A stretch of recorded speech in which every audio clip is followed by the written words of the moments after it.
What is up, guys? My name is Jason Ankin and this is my vlog channel. So today we have another vlog lined up. I've decided to talk about another philosophy that I am interested in. I mentioned in my talking about Taoism video that I'm also interested in another Western philosophy, and this Western philosophy is called Stoicism. So yeah, we're going to talk about Stoicism today and essentially what I know about it. Again, unplanned, unstructured video, just going to go off the top of my head based upon my current understanding of what Stoicism actually is. So yeah, Stoicism is basically a philosophy that formulated thousands of years ago in ancient Greece, and it was formulated by this individual called Zeno, who is this very wise philosopher. And basically the name Stoicism comes from the location at which they used to do their talks and discussions. So for example, they used to stand on these large open almost like these large open areas that were kind of for the public to basically market their stuff. They would basically sell things, and it would be like kind of a market. And these things were called a stoa. And basically, because they were standing on the stoa, eventually what happened is that they became known as the Stoics. The individuals who stood there talking about these different ideas. And it became, you know, a very, very dominant philosophy in and throughout Greece and Rome. In fact, many respects you could say that the most dominant philosophy, especially in Rome, before it became Christianized, was Stoicism. So as time went by, a number of Stoic philosophers emerged, and a number of the great kind of philosophers that are known in the modern world are three. There's three main well-known philosophers and their works, in particular a Stoic philosopher called Seneca, another philosopher called Epictetus, and a third called Marcus Aurelius. So I believe that Seneca was actually like an advisor to one of the emperors. Was it Nero? I believe it was Nero. And so yeah, he was a very wise philosopher, yeah, and he was very famous for having written the book Senecas Letters, which is just him writing various letters back and forth to various students. And these are one of his most famous works. I haven't read letters, I've read a number of them. I have basically downloaded a PDF version of the letters into my phone so I can read it whenever I've got spare time.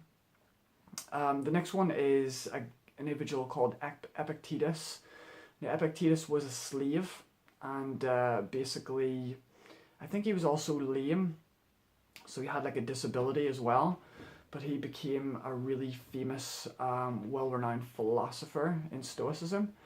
And some of his works include the Enchiridion, the Selected Writings, and also the Discourses. Now these three books in particular weren't actually written by Epictetus. They were actually formulated by one of his students. So one of Epictetus's students actually basically wrote down Epictetus's teachings into these various books, and they became his sort of known books.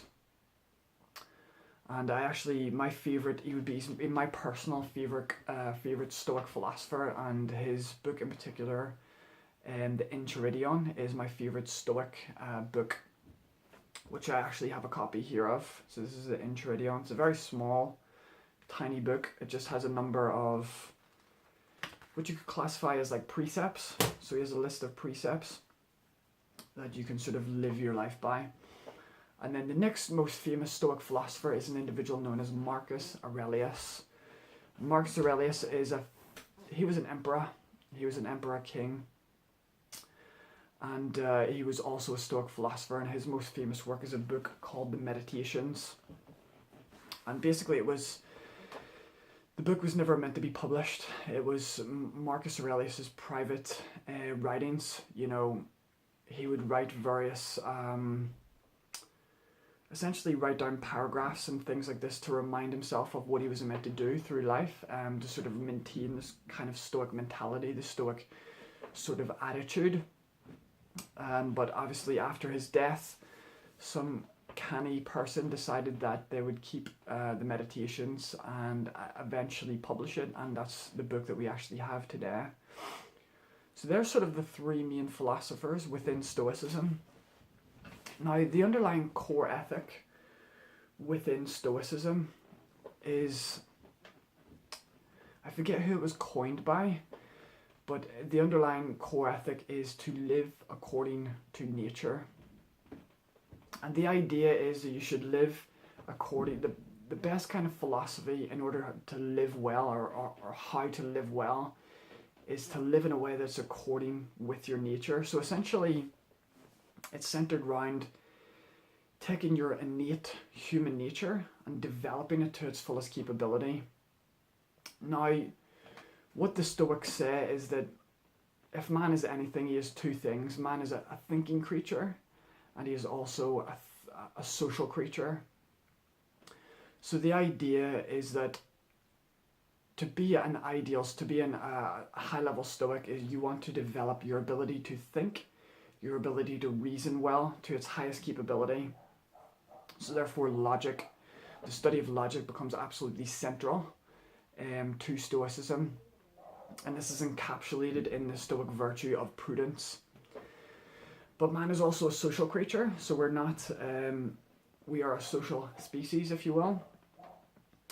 And therefore, again, you want to learn how to live in accordance with others, to live in harmony with other people, essentially to live in a cooperative, cohesive society, that we're not sort of killing each other, we're actually cooperating and building a society together.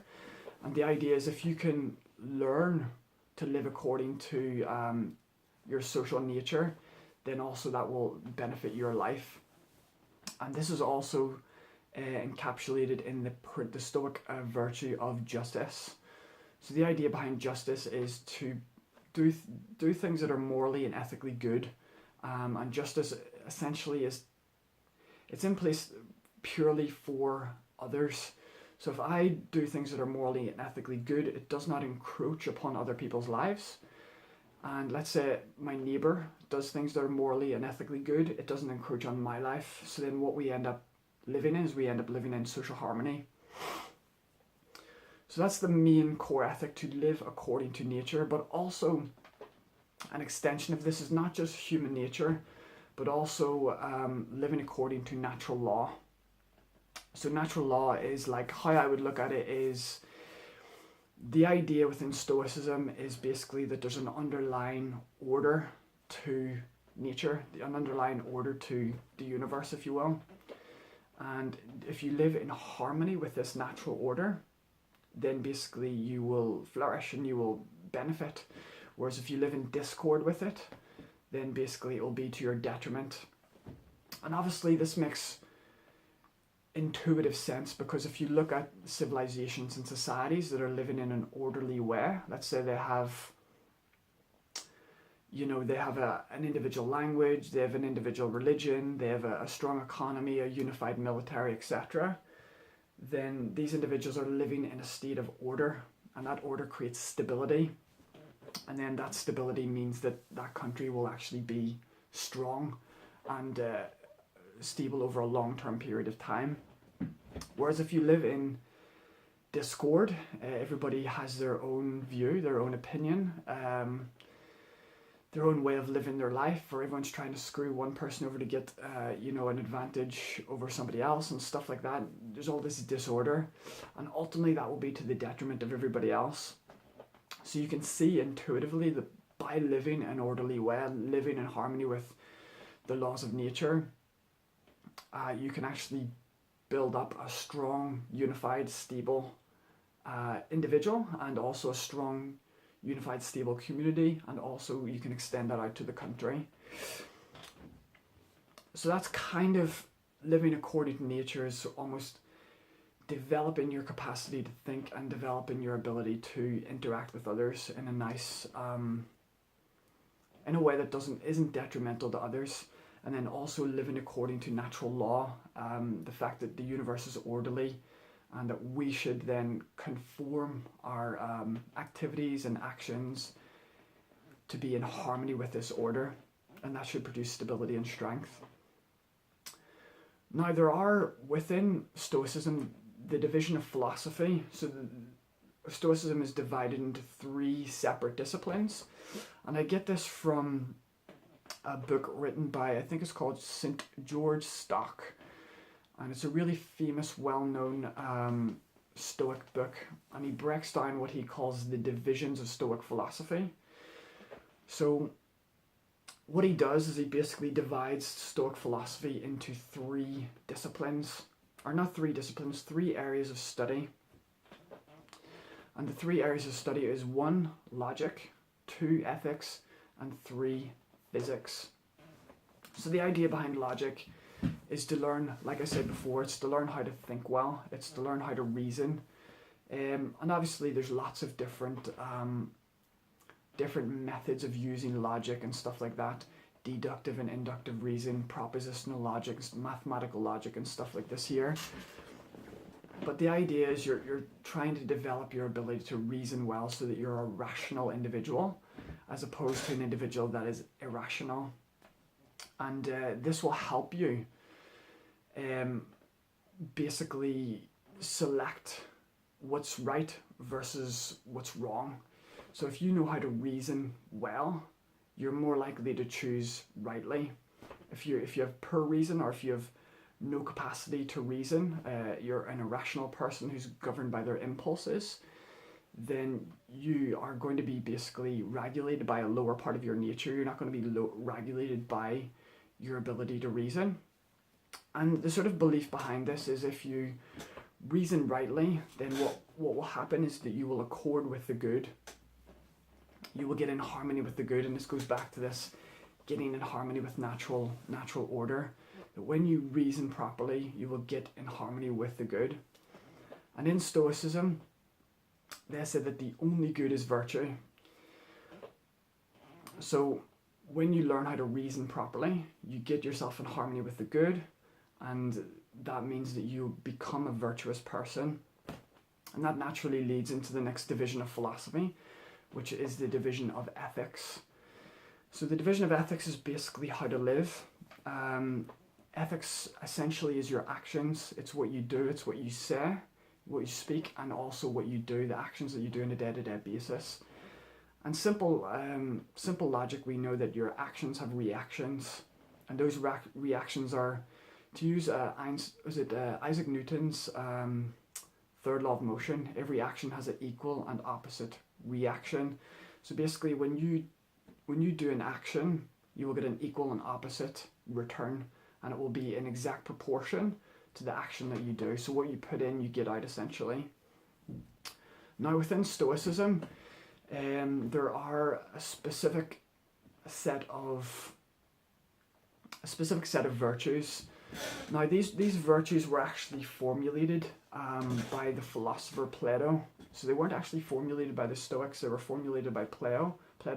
I think they were mentioned in his book on the Republic. I'm not 100% because I haven't read the book, but I think they might have been first presented in the Republic by Plato. And these are referred to as the Cardinal Virtues. So the Cardinal Virtues, the word cardinal means fixed, meaning it doesn't change. And there are basically 4 cardinal virtues, and they are prudence, justice, temperance, and courage. So these are the 4 cardinal virtues. So these were originally started by Plato, they were adopted by the Stoics, and then later on in history they were actually adopted by the Catholic Roman Church. So they didn't actually, this is something that Christianity actually took from Greek philosophy and integrated into its own philosophy. But basically what's good about this system of ethics is that each ethical virtue corresponds to essentially one of the components of your innate nature. So for example, prudence helps to regulate your mind. It helps to regulate your capacity to think. And then when we get to our emotions, so our emotional impulses, in order to regulate our desires, the things that we want, we draw upon temperance. So the virtue of temperance helps to temper our desires. It helps to get control and discipline our desires. Whereas the opposite impulse to desire is fear, and from that we draw upon courage. So when we experience fear, we should then learn to develop and build courage into our nature so that we can overcome our fears. And then finally is our action. So we've got our mind, our emotion, and our action. That's the result of essentially the interaction of our mind and our emotions. And that's where justice comes into play. So we act in a way that is ethically and morally good. And if we are able to achieve this, then we will be living an ethical life. Basically, we won't be problematic for other individuals in life. And the idea is other people within your community should strive to live that way as well. So you can see why this is a complete, even in its simplicity, there's only 4 virtues, yet it is holistic, which is very, in a way, it's genius. So like what Plato did was actually genius. Even back then, over 2,000 years ago, he deeply fundamentally understood human nature, and it conforms to what we understand today in modern psychology and science. So these guys were truly genius. They were truly insightful. So you can see how prudence regulates the mind, temperance regulates your desire, courage regulates your fear, and then justice regulates your action. And that's a complete sort of, it's kind of a minimalist but yet holistic system of ethics. And then the third discipline of philosophy within Stoicism is the discipline of physics. Now, in the ancient past, their interpretation of physics was much different to ours. It would have been more like metaphysics as opposed to sort of modern day sort of mechanistic physics or quantum physics and stuff like that. This is an area where I don't have a great deal of knowledge, but I think fundamentally what they did is that they believed that there was an initial first cause that generated the universe, and this cause then eventually divided into 2, I don't want to say opposing forces, but complementary forces. One force was passive and the other force was active, and it was essentially the universe manifested into existence due to the interaction of these 2 active and passive forces. It sounds very similar to the Taoist idea of yin and yang. And actually in modern science, where you have Einstein's E equals mc squared, which is energy plus matter, so you could say that energy is maybe the active force and matter is the passive force. Or it could be electricity and magnetism, where electricity would be the active force and magnetism would be the passive force. Or it could be the other way around. I'm not 100%, but I don't fully, but I think that's basically what they were saying, is that the universe is the result of passive and active forces interacting with one another to produce all of the manifested universe. Obviously their idea of nature was very immature in comparison to what we sort of understand today in modern science and physics and stuff like that. And how I basically got into Stoicism is basically I started studying this one book called the Daily Stoic. So I actually have a copy of it here. So this is called the Daily Stoic. The Daily Stoic, 366 Meditations on the Wisdom, Perseverance, and the Art of Living by Ryan Holiday. So what I did is I read, it's basically a Stoic quote written by one of the 3 famous philosophers that I mentioned before. And basically you would just read one of these a day, and I did this every day for a year, and that's what sort of taught me about the fundamental principles of Stoicism. On top of there being the 3 divisions of the Stoic philosophy, there's also what's referred to as the 3 disciplines, and this is something again I haven't really gotten deep into, but I can just sort of mention them. So there's 3 main disciplines and they all kind of relate. to those divisions of philosophy and also the Cardinal Virtues that I mentioned. But so the three parts of self, or the three disciplines, is one is to study what's called perception and desire. To study the discipline of perception, the discipline of action, and the discipline of will. And basically the discipline of perception relates to the division of philosophy of physics. And it also relates to the cardinal virtue of self-control. So when you develop your perception, it gets you in harmony with how to understand reality, how to understand the nature of reality, and then that develops your virtue of self-control. This is something, again, that's kind of, I haven't really gotten deep into studying these three disciplines because I'm more interested in other philosophies at the minute. The second discipline is the discipline of action, and this is centered around the division of philosophy and ethics, and it is about cultivating the virtues of justice and courage. And then the third discipline is the discipline of will, and this is centered around the division of philosophy on logic, and then you're training the cardinal virtue of prudence.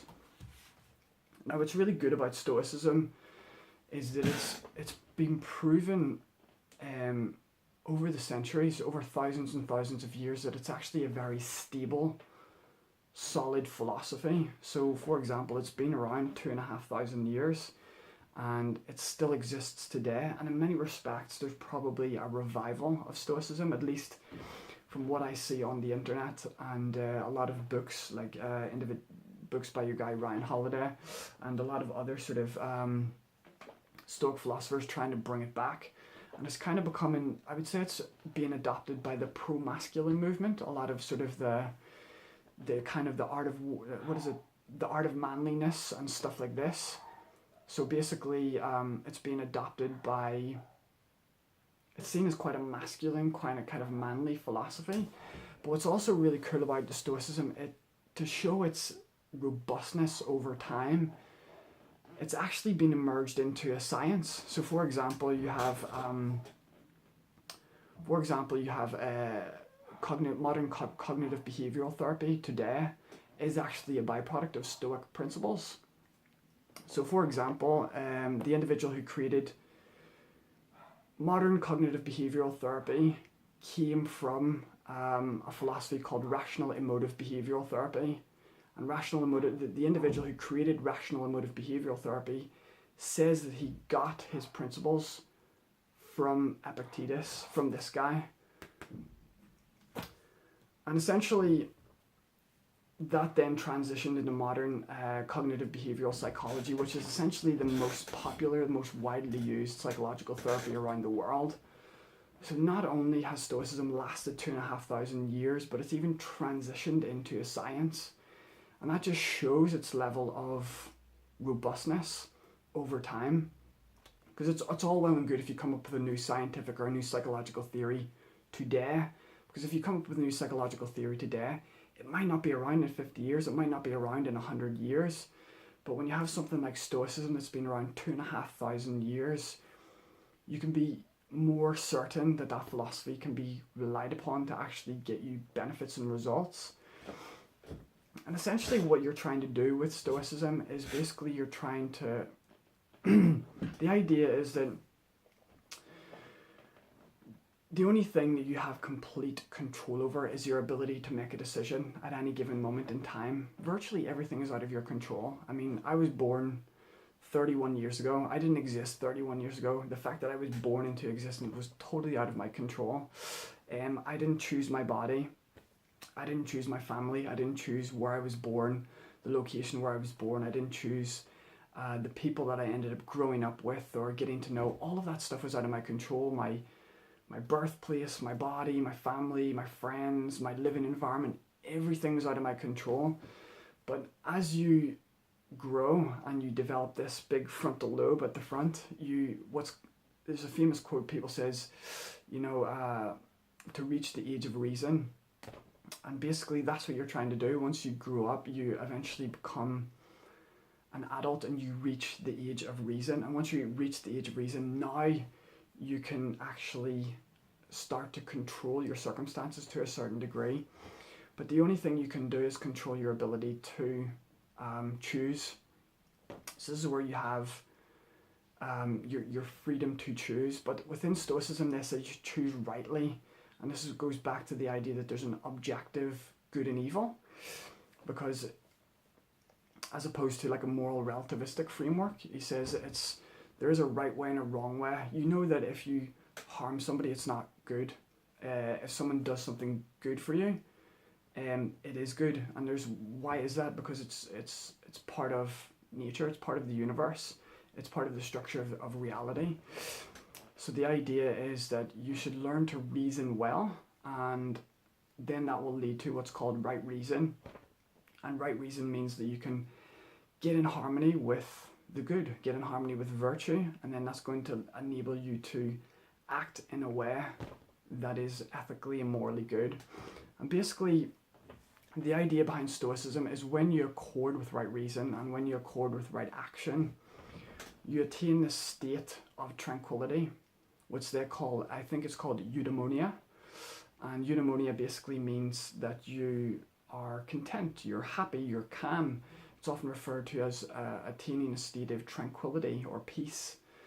And ultimately that's simply the goal of Stoicism. So it's all about just attaining this essentially a state of mind that is, well, first of all, developing yourself, developing your ability to think, developing your ethical conduct, living in harmony with others, and eventually, if everybody else does this as well, then we can all kind of live in this kind of, in a kind of way, in an idealistic sort of, in an idealistic community or nation or world. So yeah, and basically that is my video for today. I think I'm going to leave it there. So yes, so this is just my understanding of the Stoic philosophy. It's a very good philosophy, and it's something I'm going to continually study for the rest of my life. I highly recommend getting this book, The Enchiridion. It's a very tiny little book. You don't even have to pay for it on Amazon. You can go on to Google and you can type in Enchiridion PDF and get a downloaded version on your phone for absolutely free, and you can just start reading it immediately. But yeah, Epictetus is definitely my most favourite Stoic at the minute, and I think what this will do, it'll enable me to then further delve into this philosophy. Maybe if I so wish, I can take out single fragments and single precepts that Epictetus talks about, and then I can expand on it, explain what it means, or at least what I think it means. So again, it's a good video to set up future videos about Stoic philosophy. So yes guys, if you have any questions, post them down below in the comment section. If you want to follow me on Instagram, you can follow me at jason.ankin. You will see a link in my description, or you will find it in my about section on my YouTube channel. So yes guys, thank you for watching. My name is Jason Ankin. This is my vlog channel, and I will see you next time. Thank you. Bye.